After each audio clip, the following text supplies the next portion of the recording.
ഇനി എന്തായാലും പോയോക്കാം. ഇവിടെ നിന്നിട്ട് ബോറടിക്കുന്നു. ഒന്ന് അങ്ങോട്ട് പോയി നോക്കട്ടെ. എന്താ സംഭവിക്കണേ? ഇനിയിപ്പം ഭൂമികൾക്ക് എന്താവോ? എന്താ തോന്നണോ?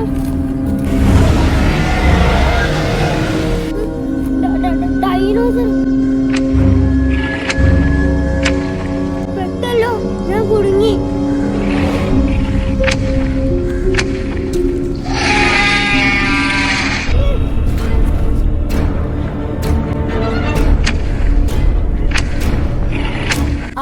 മനുവിനെ കാണുന്നില്ല. ഇതാണ് പറ്റിയ അവസരം. പോയി സാറ്റ് വിളിക്കട്ടെ. മനു സാറ്റ് വിളിച്ച് നിസാറെ അന്നെ രക്ഷിച്ചു. രക്ഷിച്ചിട്ടോ? താങ്ക് യൂടാ. പോയോ?